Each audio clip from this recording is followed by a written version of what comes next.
Give it up for Ben Affleck and Jon Bernthal.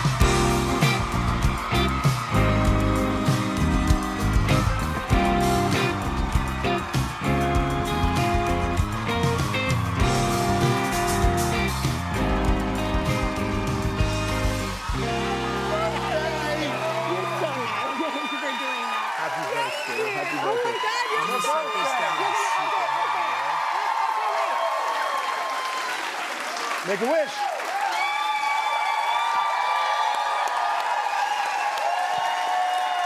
Come on. There you go. That's so nice. Yeah. Okay, have a seat on the seat. I didn't know that was coming.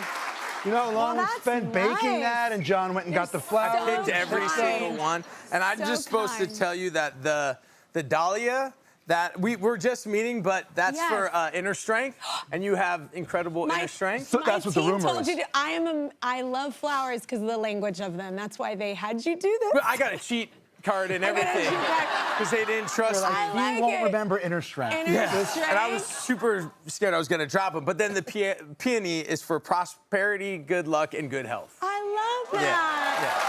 I love my team. Getting two handsome men to deliver it. What a birthday. You guys, we're going to get to the film because I freaking loved it. It was incredible. But I mentioned Harvard a minute ago, and that's never something I talk about. Is it true a professor actually discovered you while you were studying in Russia?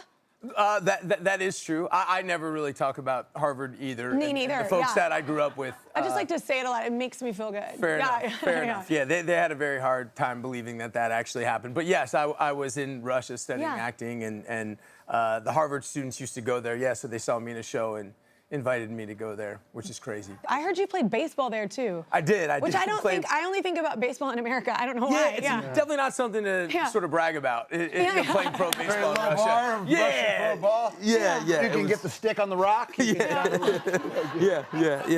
But it was an experience, a great way to sort of see the country, and odd because like they didn't sell tickets to the game, but they sort of they paid us, and it was sort of like communism. Yeah, I mean, it was like Russian mobsters and their young girlfriends. They wanted to like watch baseball. Yeah, it was weird. I was just trying to. It's like treading on that. Yeah, just a little bit. Oh God, that's so great. Okay, wait, did you pick up like a favorite Russian like phrase? I want to know one. A favorite Russian? Yeah, I mean, I think the one I used the most was "Осторожно, мой друг," which just means "be careful, my friend," because you can kind of use it. You know, you can be threatening. You can also be very kind, and it sort of it works Russian, very well. it sounds like. Yeah. Vaguely menacing. Might attack you. Yeah. Wait, you have 3 kiddos now, and I hear that they're all athletes, right? Yeah, You're pretty athletic. Yes, they are. Mm-hmm. Yeah. They are. Wait. What's that? No, I heard that does one rodeo? Yeah, my daughter, Addie, little Addie Rose. Yeah, she's super into horses. This rodeo barrel racing. Yeah, she's the greatest thing in the world. Yeah, and then my oldest son Henry, he boxes like me, and then plays basketball. But then my son little Bill, he plays tackle football and basketball. Yeah. That's so fun. Especially I did boxing for a minute. Did you? Yes, and I look, it's just I'm lazy, but it was so fun to punch something. I did like punching things. Yeah. For sure. Yeah. Do you do it for therapeutic reasons? Is that kind of like a stress reliever for you, or do? Yeah. I mean, I like. I guess so. I mean, I'm training my son now, you know, and I guess it's somewhat therapeutic. He caught me with an overhand right the other day, and I've never been more furious and proud at the same moment. Like I was like, why did you just hit me that hard? But you know, he's learning. He's doing really well. He's not responsible for one of the 14 nose breaks. No, it came like that. Yeah, it was before him. Do you let them win, or do you are you the parent? Are y'all the parents that let your kids win things, or do you make them earn it? I make them earn it. I told my son when he started really getting serious about wanting to play basketball and wanted to play me all the time. I was like, I'm not gonna let you win. You know what I mean? Like we're not gonna do that. Kind of because I remember that Matt Damon's dad, he didn't let him win, and when Matt finally beat his father and won, I still think it's the best day of Matt's life. Wow. He talks about that because you earned it. He never forgot it. And because you earned it. And then I didn't expect it to happen that quick. You know what I mean? Like, we were playing, and then he kind of got lucky, I'm not gonna lie. Like, he managed it like 5 threes real quick at the end of the game, and I wasn't really, and then I was like, ooh, I better get out there and cover this. And he's like, halt, bombs, they go in, he beats me. Wow. You know what I mean? For the first time. And I could see he's like, it was, you know, it meant the world to him. What I didn't expect was how much it would mean to me, which I was like, damn it. Like, I did not like it. Yeah. I'm like, I'm not ready to be losing. That is not a real loss. It's a big day for my son. It's a big day for the dad on the downslope. Ego. You know what I mean? Like, wait a minute. Yeah. I'm still, and then, like, you know, he called his mom. His mom called me. I heard Sam beat you. He's making the call. We don't need to, you know what I mean? It doesn't have to be broadcast. He got lucky. He got lucky. I found myself getting really petty about it. Yeah. So, yeah. Anyway, we need a short break. We're going to get to it, but we have an audience member who can help us out. Hi, Kelly. My name is DJ, and happy birthday. I'm so thrilled that I get to say that to you. I know I'm supposed to say something about the other guests. Hi, Ben. Hi, John. You guys are great. Hi, thanks. But let me be real. Today is about Kelly. Okay. And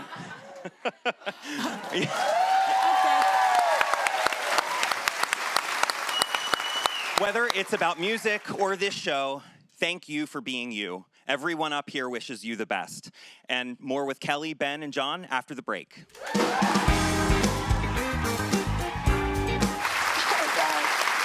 back, and it's my birthday, and for my birthday, Ben Affleck and Jon Bernthal are here to talk about their new movie, The Accountant 2. I can't even believe I didn't know we were showing that clip, but I was talking to you about it in the commercial break. That sound that comes out of you is so funny. Explain where the story kind of picks up for everybody.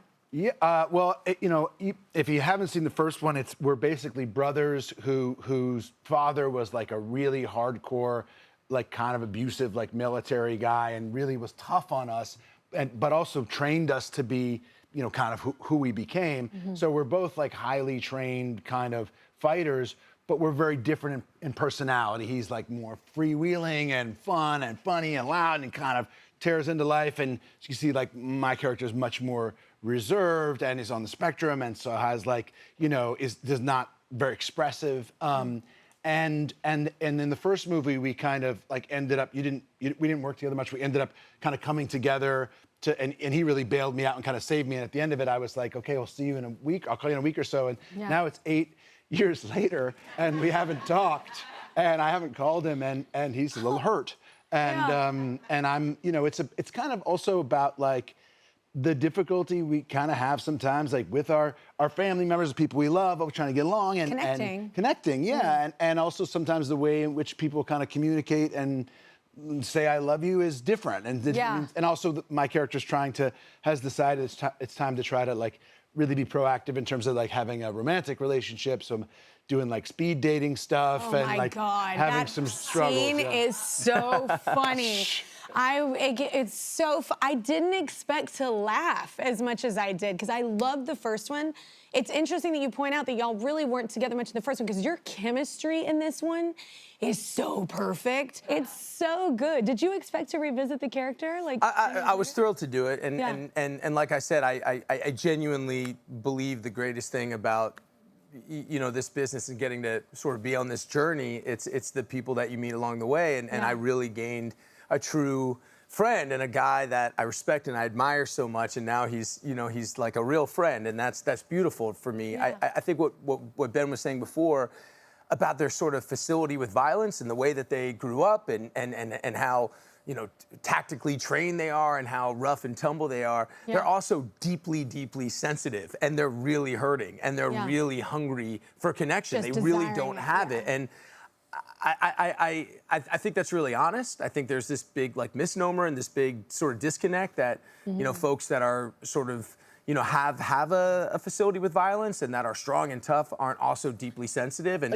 usually deeply hurt. Usually that's where you find Jon's performance. I think one of the things really beautiful about it is like, I think men who are less secure maybe with like themselves, like Jon is very comfortable doing all this stuff and very good at it, and also willing to be evidently vulnerable. And you wear your heart on your men are sleeve. kind of BSing if you're pretending there's not like vulnerability and feelings. And what's elegant and beautiful is that Jon kind of couples enormous like strength and confidence in a certain way with what you think of as masculinity, with the like naked true vulnerability that's present in men too, which is like yeah, I want to connect with people. I want love for my family. I want to, I want to have, we're not islands. We need to connect and be, with one another. That's the human experience. And I think Jon's performance really kind of encapsulates that sort of duality very well. Oh, you definitely go on the ride with both of your characters. Like, that's what I found most interesting. It's not like it's not like, oh, my character is this, and this is what I'm playing the whole time. It is a fully, like,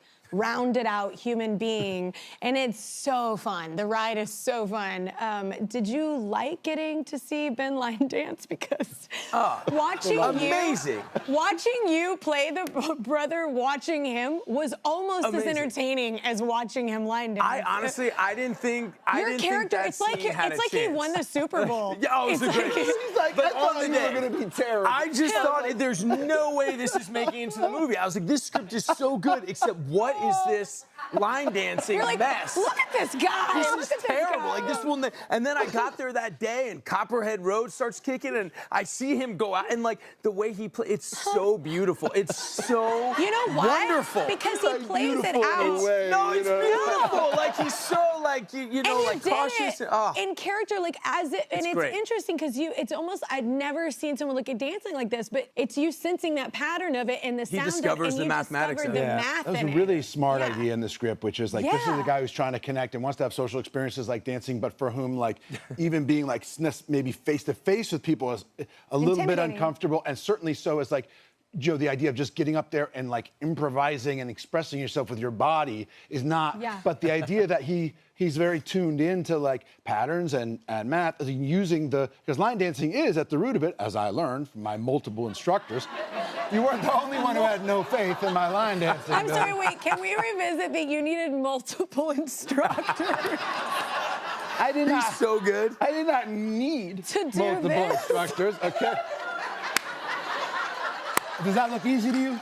That's it. But like to the beat with other people, you can bump into people.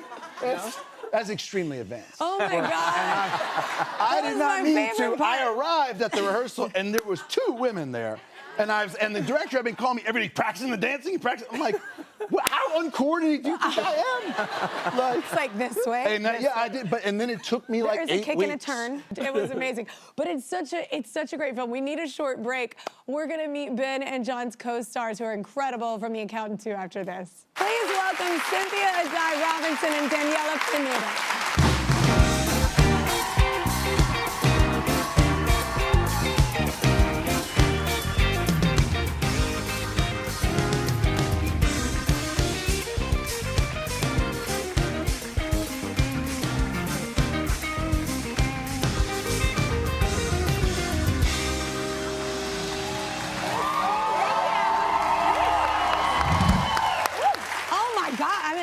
With this, that fight scene was incredible. Did you get hurt?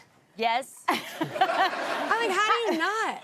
I'm like, how did you get hurt? And I'm taking all the licks. I'm pretty sure I got a fracture in my foot, but anyway. Oh, yeah. Yeah, but then I just pretended it wasn't there like everything else. It was good. Oh my God, you Beyonce'd your way through it. Okay, I was like, no. It looks in, you got licks in too. I saw the whole scene. It was incredible. Yeah. By the way, welcome to the show. Thanks. We are like stoked to be here. You know the best I jumped right in. I tell them not to. They're like, you need to watch it, and I'm like, it's the worst when I watch the movie because I'm such a fan.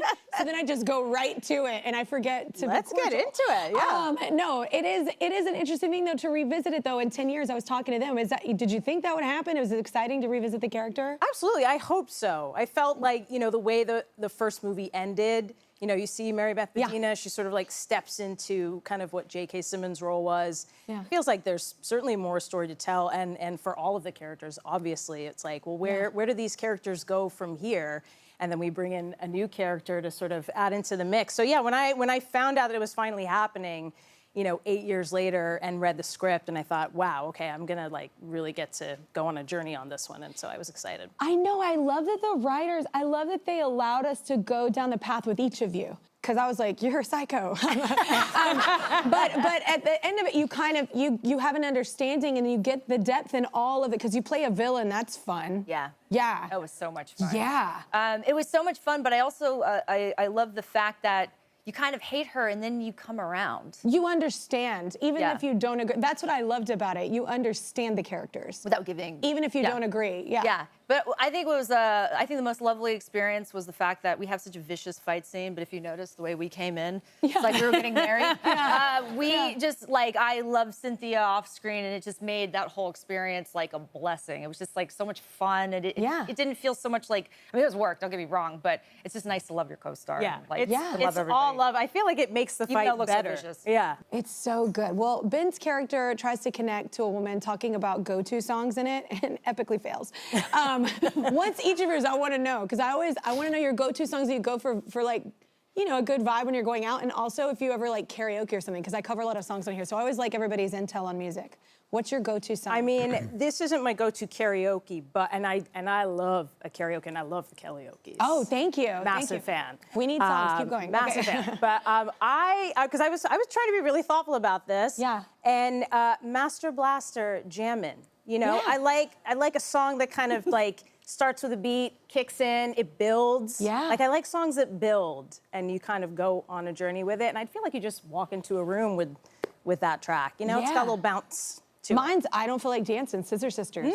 Yes. Every time puts me in a good mood. Yeah, I love it so much. What's yours? But if you were to come out in karaoke, I'd be like, this is great. A singer's here who's going to give karaoke. No. When you karaoke, you never want to actually be serious. That's a sad situation. When you go karaoke. That's what I've been this whole time. I had it wrong. No. It's a tough day for What me. not to do? No, you want to be fun with it. You sing Grease. You know what I'm saying? You start rapping when you shouldn't. You got to read the room. You got to read the karaoke room. Yes, you read the room. You can have fun with it. Depends on the situation, but most of the time you want to have fun with it. But like, yeah, what's your go-to like good vibe song? This is the thing is I've been going to like trying to sing like Chris Stapleton songs. Like, you know what I mean? And I'm wondering why people are like, I'd rather hear Chris Stapleton sing this song. I think that's anytime anyone covers Chris Stapleton. He's incredible. That's a great choice, though. What's your like go-to song? Well, I don't do the karaoke, but the karaoke? I don't. But Waylon Jennings, "Freedom to Stay," I sang it for my wife at our wedding. That's my song. Yeah. What a time to karaoke. That's sexy. Yeah. It's brave. Yeah. You know what I mean? Because it's gonna stick in the memories. There's gonna be a video. You know what I mean? I heard you better be Kelly Clarkson. I heard that one time you did try to rap somewhere once, and it didn't go well. Did you try to rap once, John? I did. Strangely. I'd like to. Well, when I used to be like a real orangutan, like a real dumb person, and when I was living, I used to think like anytime I'd see a microphone, I would want to like get on it and rap. And when I was living in Russia, I used to wear a cowboy hat, and I went to this nightclub, and there were these girls there, and I convinced the nightclub owner to let me get on stage and rap. And this was like a hardcore Moscow, like douche, douche, douche, like people were into what was going on. And all of a sudden the music stopped, and everyone like looked over at me, and they said in Russian, you know, "From America, the rapper Johnny B." And I came up with my cowboy hat, and just this cascade of booze and like Russian hatred towards me. And then they put this beat on, and it was like a doop doopy doop doop. It was like the lamest beat ever, and I started and just you got set hatred, like people throwing stuff at me. I mean, that's a lot too, because you know the bar for Russian rap is low. Yeah. You know what I'm saying? This is not what this country is known for. Yeah, It may not be like. that was probably and my you last. came and they booed you off the somebody stage. else's song. Like you should have just like done a song you know and like. No, I did. What was it? I did like Easily I put like Easy E, which also didn't go over. It was just terrible. And I just felt the hatred, you know, and it was not good. I love that story. All right, let's hear it for the cast of The Accountant 2. The film is in theaters starting tomorrow. You have to go see it. It's so good. If you like the first one, you're going to love the second one.